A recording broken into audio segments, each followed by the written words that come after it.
really think of the Taxum nickname? And how did that start? It was really kind of random.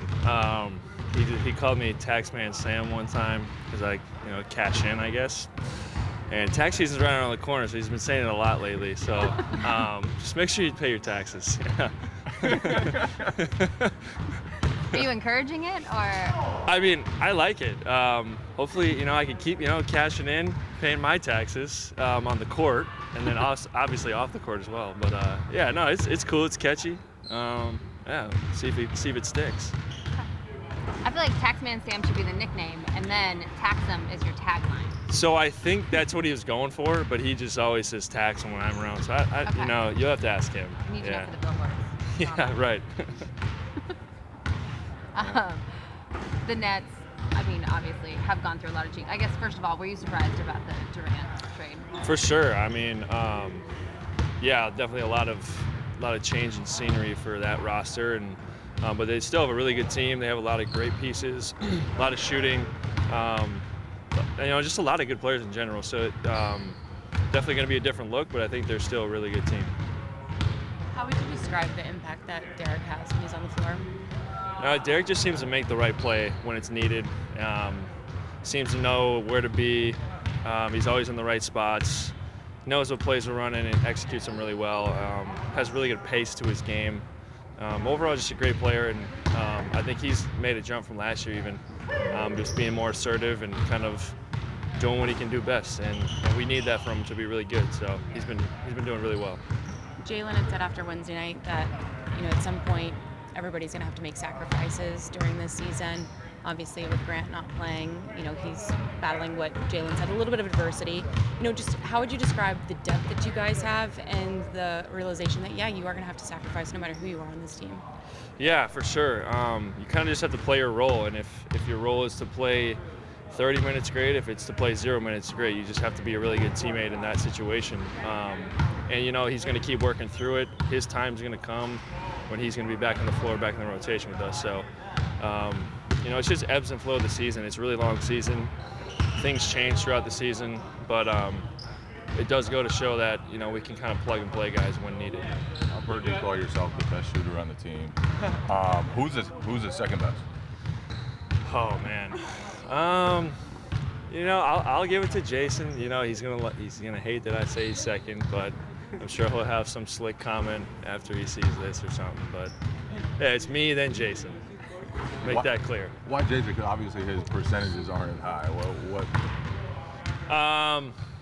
But he makes difficult shots look easy. I think that's what makes him a great shooter. Obviously, Malcolm's shooting like the best percentage on our team, so I'm not going to discredit him. In the league. Yeah. Oh, yeah. So I guess if you look at it that way, he's probably the best shooter on our team. That bumps me down, but I think Jason just makes really tough shots look really easy.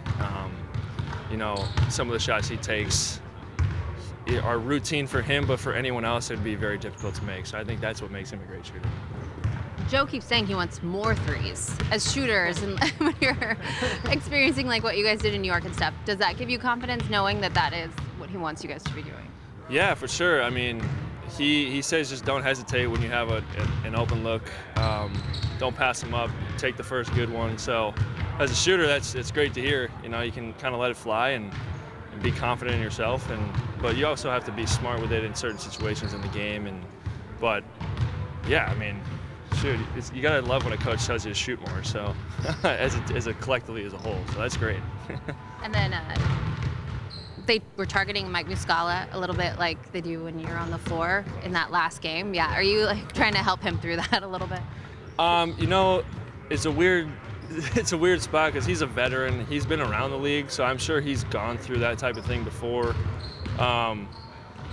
It's overall just trying to take pride on that end of the floor and just holding your own as best as you can and making it as difficult as possible for the other team to score when you're in those situations. So I think he does a really good job. Obviously, you can't be perfect 100% of the time. People are going to score. Guys are really, really good, and they're really hard to guard. So you're in the NBA, things like that are going to happen. But overall, just trying to take a stand and take pride on that end of the floor. Last random one for me. How much faith do you have in Matt Reynolds with that iPad? Oh, a lot of faith. I think his percentage this year has got to be over like 95% on challenges. So It's not that good. he's doing real well. He's doing real well. Every time he says challenge it, I think we're going to get it. So, yeah, shout out to the Norm. Were you one of the people pointing in his face after the one other night? I was not. I did give him a thumbs up, but I wasn't like sticking my finger in his face. Yeah. They were When you very hear that close whistle, to is it your instinct to look over at him? Oh yeah. Everybody looks at him when that happens. I think he likes it though. I think he likes a little bit of attention every now and then. So it's good. Yeah. Thank you, Sam. No Thanks, problem. I don't Yeah, disagree. thanks. Thank Yeah, you. right? Thank you. Presented by your New England Ford dealers. Built for America. Built Ford proud.